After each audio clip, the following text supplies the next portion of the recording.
Good morning, dear student. This is our last part, that is part number 6 of the lesson Nazism and the Rise of Hitler. Youth organizations were made responsible for educating German youth in the spirit of national socialism. तो जो भी youth organisation थे वो जिम्मेदार होती थी German बच्चों को एक नेशनल सोशलिज्म का एजुकेशन देने में.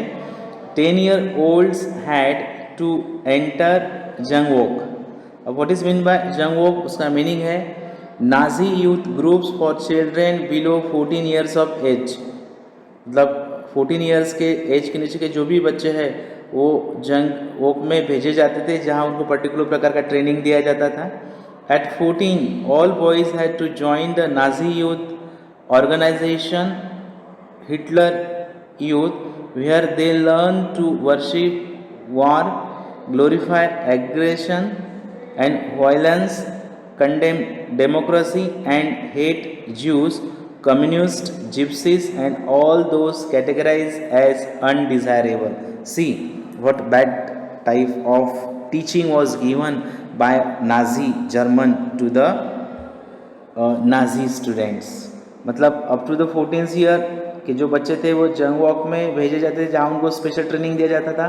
और 14 साल के ऊपर के जो भी बच्चे थे उनको एक नाजी यूथ ऑर्गेनाइजेशन में भेजा जाता था, जिसको हिटलर यूथ बोला जाता था. उनको वहाँ क्या पढ़ाया जाता था? लर्न टू वर्शिप वॉर, युद्ध कैसे करना, इसका ट्रेनिंग दिया जाता था. ग्लोरीफाई एग्रेशन, मतलब गुस्से वाले बनना. वायलेंस, हिंसा करना. कंडेम डेमोक्रेसी, डेमोक्रेसी का विरोध करना. एंड हेट ज्यूज, ज्यूज को हेट करना, अपने दुश्मन मानना. कम्युनिस्ट को, जिप्सीज को, and all those categorise as undesirable. मतलब अनडिज़ायरेबल जिनको भी बोला जाता था, फिर वो जिप्सीज हो, ज्यूज हो, रशियन हो, पोलिश हो, उनको हेट करो, उनको अपने दुश्मन मानो, ऐसा ट्रेनिंग उनको दिया जाता था. जिस प्रकार से हम देखते हैं जो आतंकवादी होते टेररिस्ट, उनको कैसे पाकिस्तान में ट्रेनिंग दी जाती है कि जिहाद करो, इंडिया के खिलाफ बगावत करो, और फिर इंडिया में भेज देते हैं.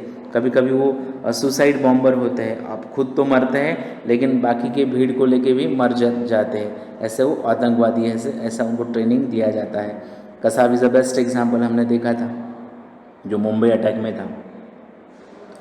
Apart after a period of rigorous, एक नया वर्ड आपको मिला है रिगरस. इसका मतलब होता है स्ट्रिक्ट. रिगरस का मतलब होता है strict. Ideological and physical training, they join the labour service usually at the age of 18.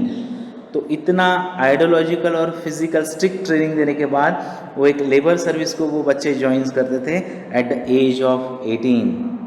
Then they had to serve in the armed forces and enter one of the Nazi organization. बाद में उनको arm forces में, military में भर्ती कराया जाता था और नाजी ऑर्गेनाइजेशन में उनको दाखिला मिलता था. मतलब देखो, अपना ही देश ग्रेट है, only Germany is best, Nazi are best and other you have to hate. दूसरे लोगों को तुमने हेट करना चाहिए, ऐसा उनको गलत सिखाते थे. आई थिंक आपको और मुझे, हमारे फैमिली मेम्बर ऐसा कभी नहीं सिखाते. हमको तो हमेशा यही सिखाया जाता है कि love for human beings, love for Indians, be polite, be cooperative, be sincere, है ना. दूसरों को हेल्प करो, कोई अगर मुसीबत में है तो उसको हेल्प करो, ये हमको सिखाया जाता है. और वही ह्यूमैनिटी है, वही हमारा कल्चर है. The youth league of the Nazis was founded in 1922. 1922 में वो यूथ लीग स्थापित किया गया. 4 years later it was renamed Hitler youth, और 4 साल के बाद फिर उसको हिटलर यूथ करके डिक्लेयर कर दिया. To unify the youth movement under Nazi control, all other youth organizations were systematically dissolved and finally banned. तो इस हिटलर के यूथ का नाम होना चाहिए, इसके लिए बाकी जो ऑर्गेनाइजेशन थे उनको बंद करवाया गया धीरे धीरे सिस्टमेटिक वे के साथ. एक नया टॉपिक अब हम देखने वाले हैं. See here you can see the pictures of Hitler, how he is among the students, among the children of Nazi German, क्योंकि उसको पता था कि बच्चे बोले तो भविष्य है हर कोई कंट्री का। इसलिए आप देखते हो कि आतंकवादी बच्चों को ही ट्रेनिंग देते हैं, उनको गलत बातों को तैयार करते हैं।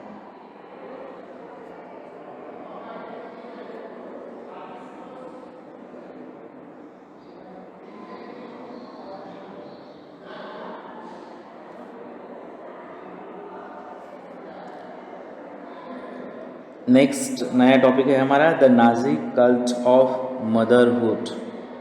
मतलब कल्ट का मतलब यहाँ एक रिलीजियस ऑर्डर है। मतलब नाजी वुमेन जो है उन्होंने मदरहुड मतलब मातृत्व का मतलब माता किस प्रकार की मदर उन्होंने बनना चाहिए, उसके लिए भी हिटलर ने कुछ गाइडलाइन दिया था। मतलब देखना, एक प्रकार से हिटलर ने बच्चों को स्पेशल ट्रेनिंग दी, लोगों को ट्रेनिंग दिया, गवर्नमेंट वैसा बनाया, मदर को कुछ मैसेज दिया कि आपने बच्चों को कैसे पालना, क्या ट्रेनिंग देना, बच्चों को क्या सिखाना। मतलब एक प्रकार से ये पूरी बातें बताकर हिटलर अपने हिसाब से वो बच्चों को तैयार करने वाला था। Children in Nazi Germany were repeatedly told that women were radically different from men. तो हमेशा बच्चों को यही बताया जाता था कि बच्चे जो है वो वीमेन की तुलना में थोड़े अलग है। मतलब थोड़ा एक स्पेशल क्वालिटी बताया जाता था कि भाई बच्चे तुम अलग हो, वीमेन अलग है, गर्ल अलग है। The fight for equal rights for main and women that had become part of democratic struggles everywhere was wrong and it would destroy society.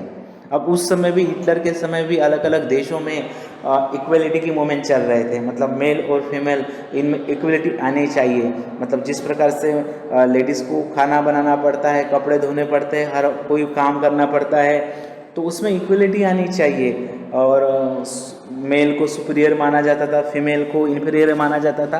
तो ये न हो, सोसाइटी में इक्वलिटी आए, इसके लिए अलग अलग कंट्री में उस समय आंदोलन चल रहे थे। बट हिटलर जो था वो नाजी बच्चों को ये बता रहा था कि ये सब बकवास है, there should not be equality between the male and female, ऐसा मानता था। उसका कहना था कि मेल फीमेल में इक्वलिटी होनी ही नहीं चाहिए। मतलब always male should be superior and female should be inferior, ऐसा हिटलर का मानना था। और ऐसा ही ट्रेनिंग वो बच्चों को दे रहा था, मतलब गलत ट्रेनिंग वो दे रहा था। While boys were taught to be aggressive, बच्चों को सिखाया जाता था कि गुस्से वाले बनो, मैस्कुलाइंस मतलब मेल बनो, मर्द बनो, एंड स्टिल हार्टेड मतलब अपना जो हार्ट है उसको मजबूत करो। Girls were told that they had to become good mothers and rear pure blooded Aryan children. और एक नया वर्ड यहाँ मिला है रियर। रियर का मतलब होता है ब्रिंग अप। मतलब गर्ल्स को क्या पढ़ाया जाता था कि you should become only good mother, एक अच्छी माता बनो, मतलब सिर्फ बच्चों को जन्म दो और अच्छी माता बनो। And rear pure blooded Aryan children, और अच्छे प्योर आर्यन के बच्चों को जन्म दो, ऐसा ट्रेनिंग उनको दिया जाता था। Girls had to maintain the purity of the race, distance themselves from the Jews, look after the home and teach their children Nazi values। तो गर्ल्स को क्या पढ़ाया जाता था कि आप अच्छी ज्यू मतलब आप अच्छी जर्मन माता बनो, और you should keep the distance from the Jews, मतलब कोई भी लड़की ने, कोई भी विमेन ने ज्यूज़ के साथ कांटेक्ट नहीं करने चाहिए, गलत संबंध नहीं करने चाहिए, और ओनली आर्यन और नाजी बच्चों को ही जन्म देना चाहिए। और अपने बच्चों को नाजी वैल्यूज़ पढ़ाओ कि we are the superior, Jews are the inferior, Jews से कांटेक्ट मत रखो, उनसे दूरी रखो, ऐसा पढ़ाओ। They had to be the bearers of the Aryan culture and race. तो नाजी कल्चर को, आर्यन कल्चर को मदर ने संभालना चाहिए और बच्चों को ये बातें बताना चाहिए, ऐसा वो बोल रहा था। मतलब गलत पढ़ाई, गलत मैसेज बच्चों को दिया जा रहा था। इन 1933 Hitler said, in my state the mother is the most important citizen. 1933 में उसने बोला था कि मेरे स्टेट में मदर बोले तो एक इम्पोर्टेंट सिटीज़न है। But in Nazi Germany all mothers were not treated equally, लेकिन सभी मदर को नाजी जर्मनी में इक्वली नहीं ट्रीट किया जाता था। अब कैसे, वो हम आगे देखेंगे। Women who bore racially undesirable children were punished and those who produced racially desirable children were awarded। मतलब जो जर्मन विमेन उनका कांटेक्ट होके अगर जूस से कांटेक्ट होता था और जूस से उनको अगर बच्चे होते थे तो ऐसे विमेन को पनिशमेंट दिया जाता था, और जो विमेन अच्छे जर्मन बच्चों को जन्म देती थी उनको रिवार्ड दिया जाता था। They were given favored treatment in hospitals and were also entitled to concession in shops। देखो, जो अच्छे जर्मन बच्चों को जन्म देती थी उनको हॉस्पिटल में कंसेशन मिलता था ट्रीटमेंट में, और शॉप में भी कंसेशन मिलता था, एंड ऑन थिएटर टिकट में भी कंसेशन मिलता था, रेलवे फेयर्स में भी कंसेशन मिलता था, सुविधा मिलती थी उनको। To encourage women to produce many children honour crosses were awarded. अब जर्मन वीमेन ने ज़्यादा से ज़्यादा 2, 4, 6, 8, 10 ऐसे एक वीमेन ने इतने बच्चों को जन्म देना चाहिए, इसके लिए उसने क्या किया था, मतलब ऑनर क्रॉसेस वेयर अवार्डेड, एक सिंबल वो अवार्ड में देता था। A bronze cross was given for 4 children. मतलब एक आधी वीमेन अगर 4 बच्चों को जन्म देती थी उसको ब्रॉन्ज क्रॉस अवार्ड में दिया जाता था। सिल्वर फॉर 6, जो मदर 6 बच्चों को जन्म देती उसको सिल्वर क्रॉस दिया जाता था, एंड गोल्ड फॉर 8, और जो मदर 8 बच्चों को जन्म देती थी उसको गोल्ड क्रॉस दिया जाता था। मतलब एक स्पर्धा, एक कंपटीशन उसने लगाया था कि मदर ने ज़्यादा से ज़्यादा बच्चे जन्म देने चाहिए। क्यों? He wanted to increase the population of German, population of Nazi. तो ये गलत बात थी। मतलब 6 बच्चे 7 बच्चे 6 बच्चे 8 बच्चे 4 बच्चे इतना पॉपुलेशन बढ़ाना ये गलत है, क्योंकि जितना ज़्यादा पॉपुलेशन होगा उतना ज़्यादा उनको फूड लगेगा, उतना ज़्यादा हमारा रिसोर्सेस ख़त्म होता है। इसलिए population should be in control, but mentality उसका अलग था।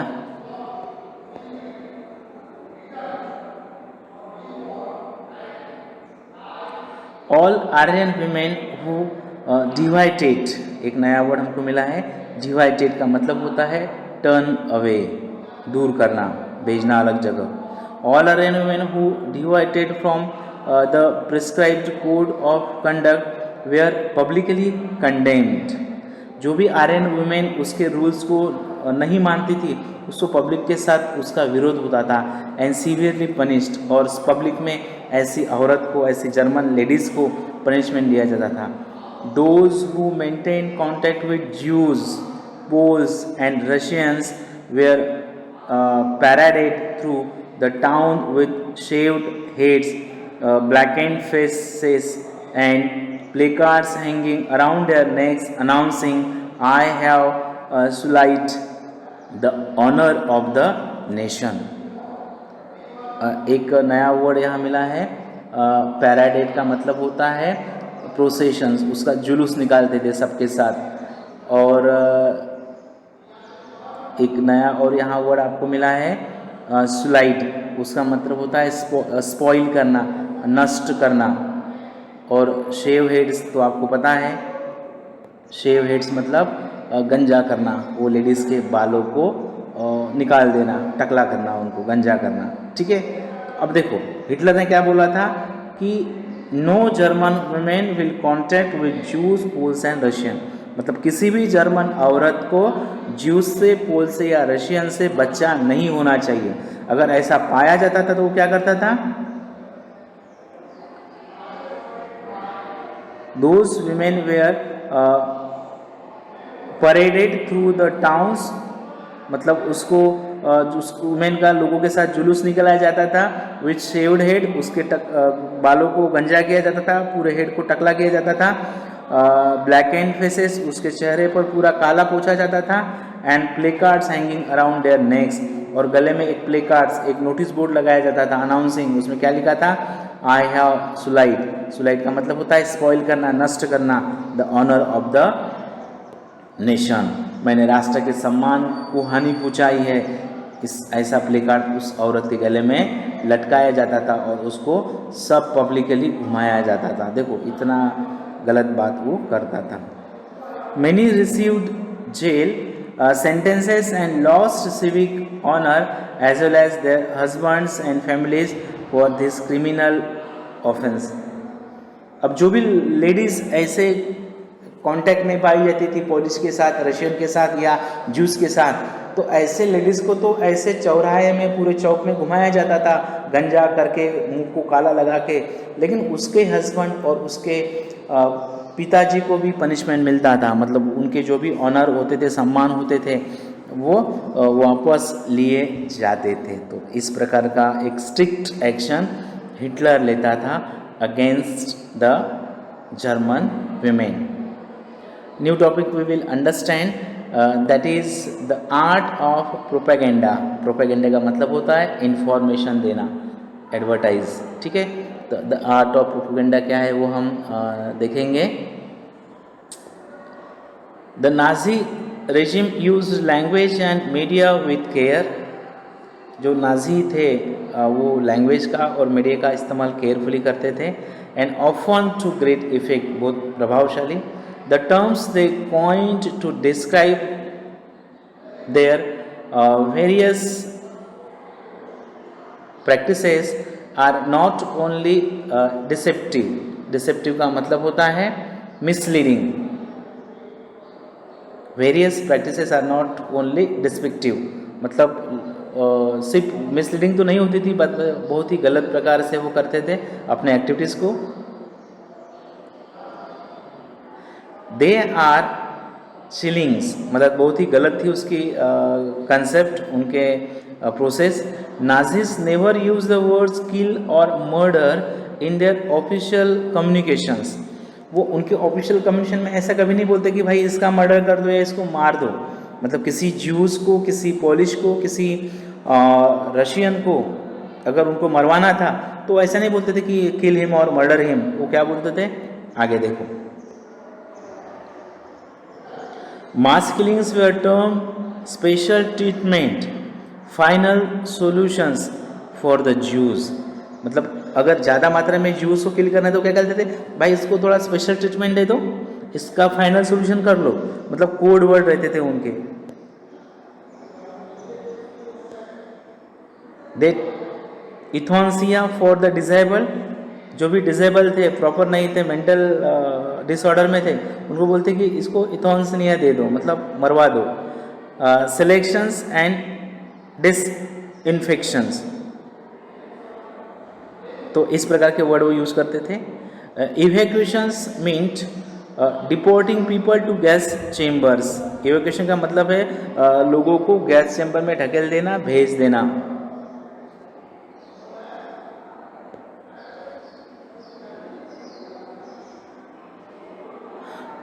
Do you know what the gas chambers where called?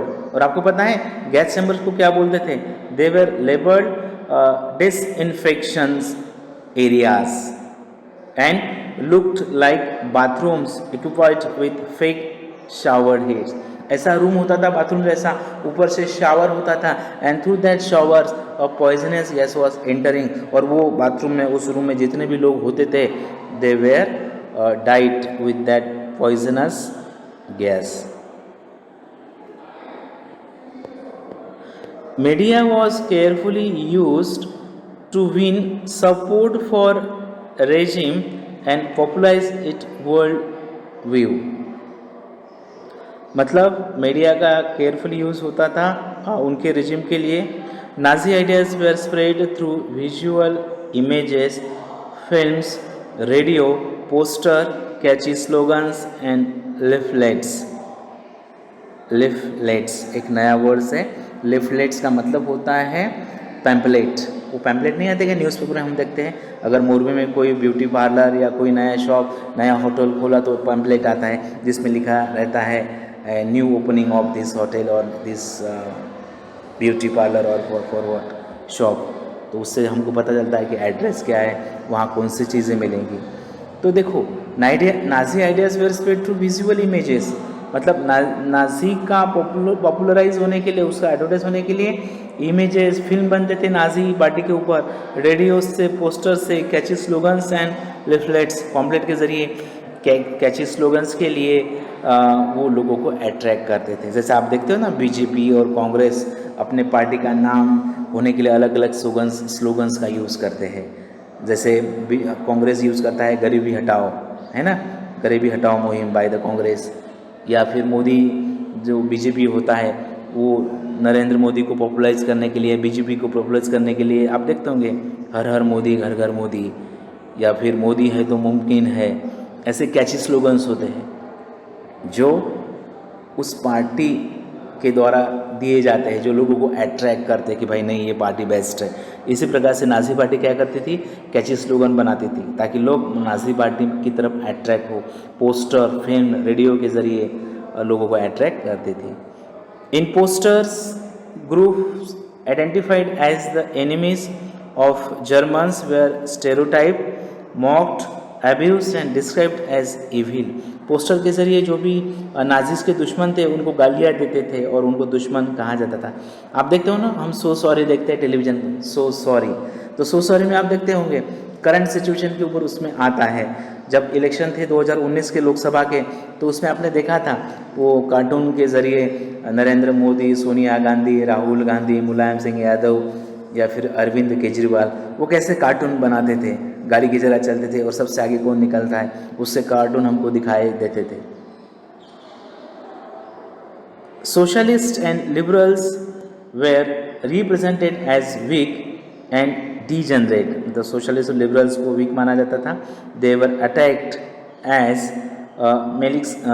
malicious foreign agents, मतलब एक फॉरेन के एजेंट्स है, ऐसा उनको कहा जाता था। Propaganda films were made to create hatred for Jews, मतलब जूस का हेट करने के लिए ऐसे फिल्म नाजी लोग बनाते थे जो मूवीज़ देखकर जर्मन नाजी जूस लोगों का हेट करते थे, ऐसा वो करते थे।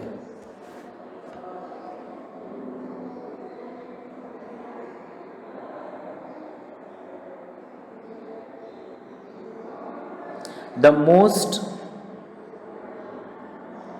Most infamous film was the eternal जू, और वो सबसे खतरनाक फिल्म इनफेमस हुआ था वो क्या था, द इटर्नल जूज था। Orthodox Jews were stereotype. एक ऑर्थोडॉक्स का मतलब होता है कन्वेंशनल, मतलब प्राचीन परंपरा से। और एक यहाँ एक नया वर्ड आया है मेलिशियस का मतलब होता है evil intention. Malicious, evil intentions, मतलब जिसका इंटेंशन कोई भी चीज़ करने का क्या हो, बैड हो, इविल हो, उसको बोलते हैं मेलिशियस, मतलब evil intention. Orthodox Jews were stereotypes and marked. जो भी कन्वेंशनल जूस थे उनको नीचा दिखाते थे, उनको मार्क करते थे। They where shown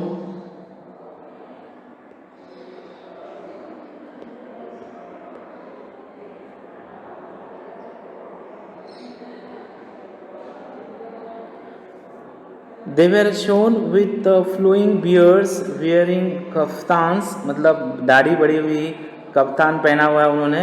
Whereas in reality it was difficult to distinguish German Jews by their outward appearance because they were a highly assimilated community. मतलब जर्मन को अलग दिखाते थे और जूस को अलग दिखाते थे through the poster, through the film. They were referred to as C. एक नया वर्ड आपको यहाँ मिला है, ये कफ्तान्स, उसका मतलब होता है अ लूज शर्ट और टॉप। कफ्तान्स का मतलब होता है अ लूज शर्ट और टॉप, मतलब ढीला शर्ट या टॉप जो लोग पहनते हैं वो होता है। They were refer to as vermin. एक नया वर्ड हमको मिला है वर्मीन।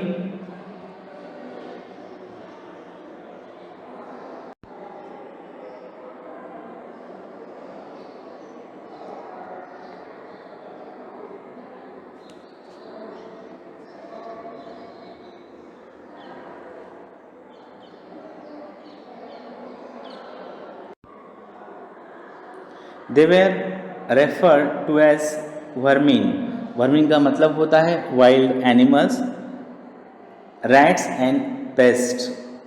मतलब उनको ऐसा रेफर किया जाता कि वो वाइल्ड एनिमल्स है जो रैट्स एंड पेस्ट के ऊपर गुजरते हैं अपना lifes. Their movements were compare to those of rodents. Rodents का मतलब होता है रैट, चूहा। मतलब ऐसे जंगली एनिमल के साथ चूहे के साथ उनका कंपैरिजन करते थे। Nazism worked on the minds of the people, tapped their emotions and turned their hatred and anger at those marked and undesirable। फिर से अपन देखेंगे, Nazism work on the minds of the people, trap their emotions. Nazism क्या करता था? लोगों के mind के ऊपर काम करता था, लोगों के इमोशन को कैच करता था। And turn their hatred and anger at those marked as undesirable. और लोगों का अट्रैक्शन किसकी तरफ खींचता था? अनडिजायरेबल। अब वो were the undesirable? Jews, Polish, Russians, gypsies, this were known as undesirable. मतलब ये फिल्मों के ज़रिए, पम्पलेट के ज़रिए या पोस्टर के ज़रिए, रेडियोज़ के ज़रिए ये अनडिजायरेबल का बैड प्रचार हिटलर करता था।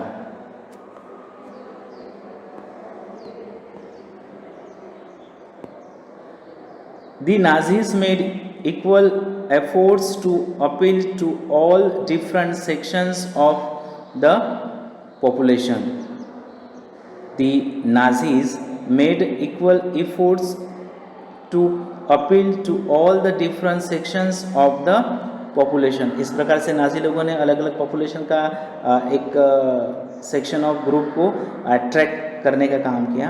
They sought to win their support by suggesting that Nazis alone could solve all their problems। मतलब वो लोगों को ऐसा बताते कि only Nazi will solve all the problems.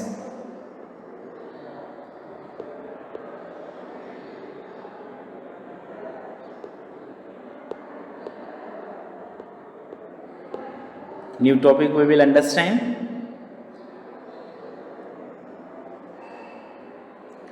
that is ordinary people and crimes against humanity। मतलब Nazi Germany में जो ऑर्डिनरी पीपल थे, व्हाट वाज देयर लाइफ, और ह्यूमैनिटी के विरुद्ध में कैसे हिटलर ने, नाजी पार्टी ने अत्याचार, अन्याय किए, that we will understand.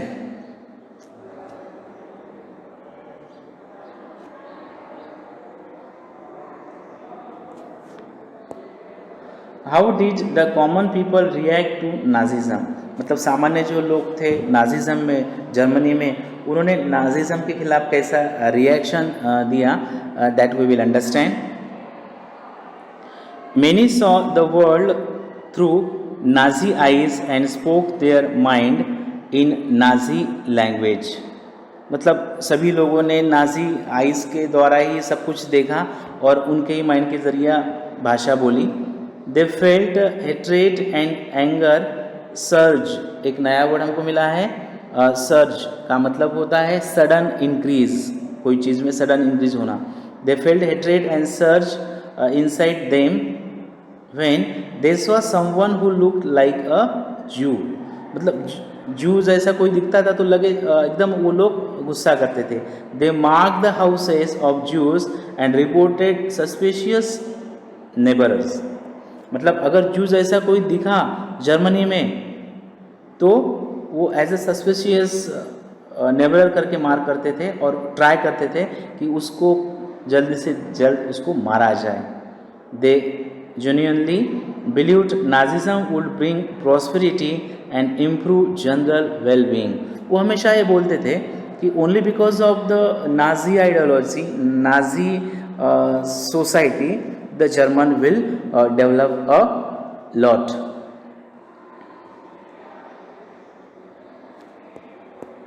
But not every German was a Nazi।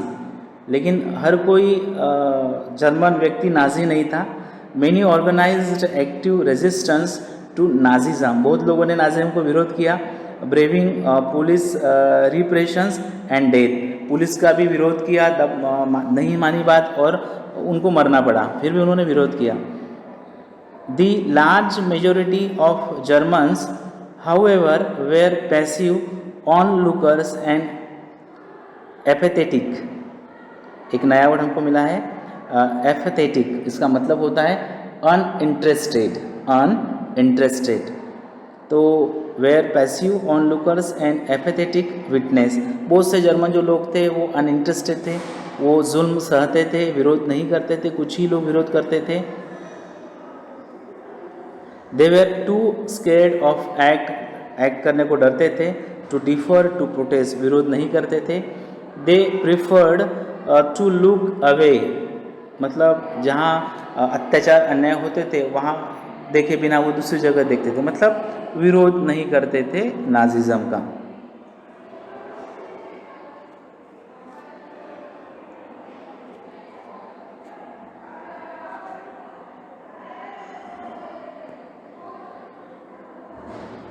पेस्टोर निमुलर resistant fighter, एक व्यक्ति था जिसका नाम था पेस्टोर निमुलर, उन्होंने रेजिस्टेंट फाइटर था। Observe and absence of protest and uncanny, एक नया वर्ड हमको मिला है अनकैनी, इसका मतलब होता है मिस्टेरियस और स्ट्रेंज, मिस्टेरियस और स्ट्रेंज, एक विचित्र प्रकार या फिर strange cheese. Uncanny silence amongst ordinary German in the face of brutal and organized crimes committed against people in the Nazi Empire। तो एक व्यक्ति था जिसका नाम निमुलर था, पेस्टोर, तो उसने देखा कि लोग डरे हुए थे, प्रोटेस्ट नहीं कर रहे थे, डर रहे थे और डर के मारे वो सभी चीज़ों को एक्सेप्ट कर रहे थे। He wrote movingly about this silence, तो ये व्यक्ति ने इस वातावरण के ऊपर, इस सिचुएशन के ऊपर एक पोएम लिखी है, that we will understand. First they came to be communist, मतलब नाजी के बारे में बोला गया है कि पहले वो एज ए कम्युनिस्ट करके आए जर्मनी में। Well I was not a communist, लेकिन मैं कम्युनिस्ट नहीं था। सो आई सेड नथिंग, इसलिए मैंने कुछ भी नहीं बोला। Then they came for the social democrats, बाद में वो एज ए सोशल डेमोक्रेट, सामाजिक डेमोक्रेसी को मानने वाले करके आए। Well I was not a social democrat, लेकिन मैं सोशल डेमोक्रेट नहीं था। सो आई डिड नथिंग, तो मैंने कुछ भी नहीं किया। Then they came for the trade unionist, but I was not a trade unionist, बाद में वो आए एज अ व्यापारी यूनियनिस्ट करके, बट मैं व्यापारी यूनियनिस्ट नहीं था। And then they came for the Jews, बाद में वो ज्यूज़ की तरफ गए, ज्यूज़ की तरफ मुड़े, but I was not a Jew. So I did little when they came for me, there was no one left who could stand up for me, जब वो मेरी तरफ आए तो no one left who could stand for me, तो कोई भी बचा नहीं था जो मेरे साथ खड़ा हो सकता था। इस प्रकार से उसने अपना एक पोएम के ज़रिए, एक राइटिंग के ज़रिए अपनी भावनाएं व्यक्त की है।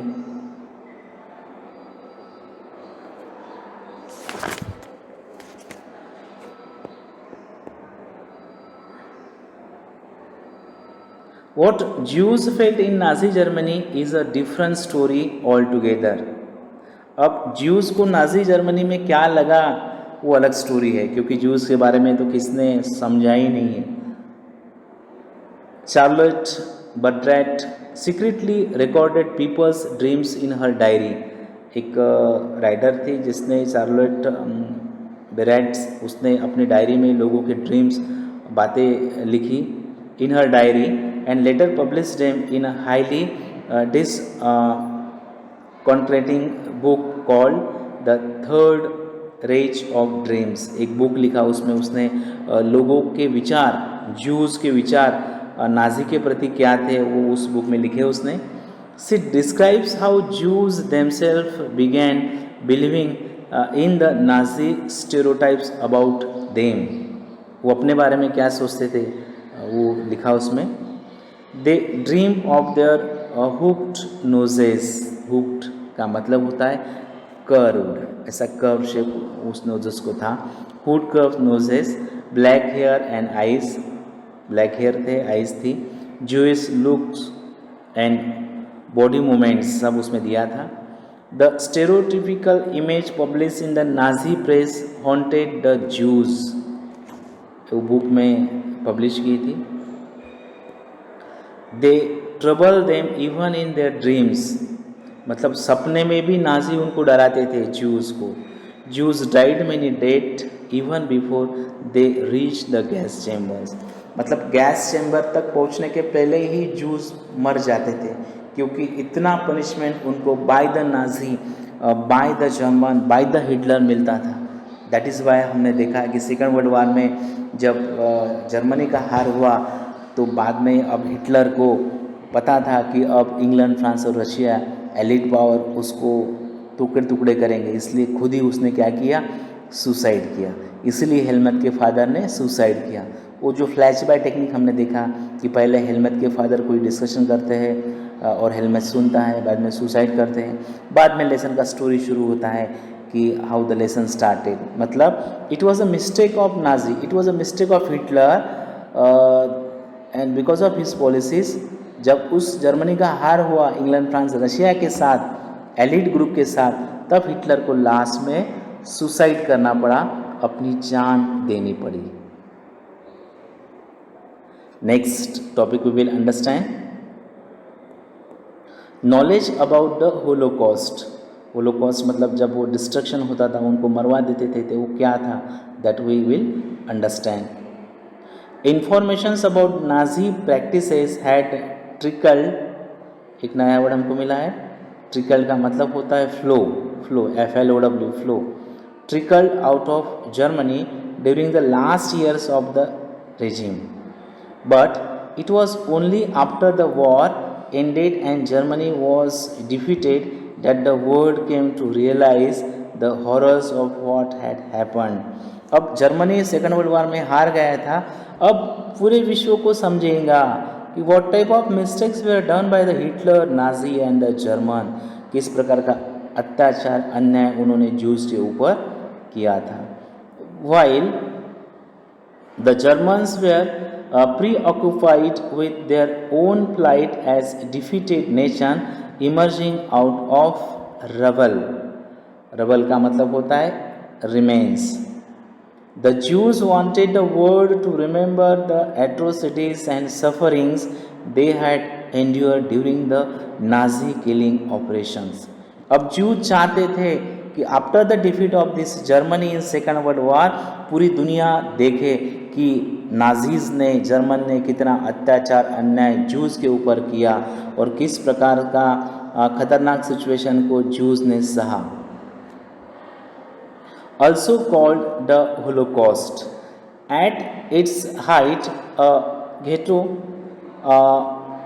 inhabitant had said to another that he wanted to outlive the war just for half an hour. Presumably, he meant that he wanted to be able to tell the world about what had happened in Nazi Germany. Nazi Germany में क्या क्या हुआ वो सब लोगों को बताना चाहता है। This indomitable spirit of bear witness and preserve the documents can be seen in many ghettos and camp inhabitants who wrote diaries, kept notebooks and created archives. जिन्होंने कॉन्सेंट्रेशन कैंप में पनिशमेंट मिला, उन्होंने डायरीज में, notebooks में कुछ ना कुछ लिखा कि what difficult life they lived there. On the other hand when the war seemed lost, जब देखा कि वार खत्म हुआ, the Nazis leadership distributed petrol to its functionaries to destroy all incriminating evidence available in offices. War ख़त्म होने के बाद जो भी प्रूफ ज्यूज ने रखे थे वो न मिले, इसके लिए पेट्रोल के ज़रिए ऐसे डॉक्यूमेंट्स को नष्ट करने का प्रयास भी किनके ज़रिए हुआ, नाजीज के ज़रिए हुआ। At the history and the memory of the Holocaust live on in memories, fiction, documentaries, poetry, memorials and museum in many parts of the world today. आज भी जर्मनी में जो दुख ज्यूज़ ने सहा, जो दुख पोलिश ने, जिप्सीज ने सहा, उसका मेमोरीज आज भी कादम्बरी फिक्शन के ज़रिए, डॉक्यूमेंटरीज़ के ज़रिए, पोइट्री के ज़रिए, मेमोरीज के ज़रिए और म्यूज़ियम में आज भी अवेलेबल है. Means what type difficult life was lived by the Jews in Germany. These are a tribute to those who resisted it. एक ट्रिब्यूट है जिन्होंने विरोध किया. And embracing reminder to those who collaborated and warning to those who watched in silence. तो इस प्रकार का गलत बात किसी भी देश ने, किसी के भी साथ, किसी भी रिलीजन ने, किसी भी रिलीजन के साथ नहीं करना चाहिए. इस प्रकार का एक मैसेज हमको Nazism and the rise of Hitler में मिला है. इसलिए dear student, try to be polite, cooperative, humble to other religion. India में भी हिंदू, मुस्लिम, सिख, ईसाई अलग अलग प्रकार के रिलीजन है, अलग अलग प्रकार के कास्ट है. तो always we should try to respect our religion as well as other religion, क्योंकि after all we human beings are same. Dear student, in this way we complete this lesson. Thank you for understanding the lesson. Thank you once again. Have a nice day.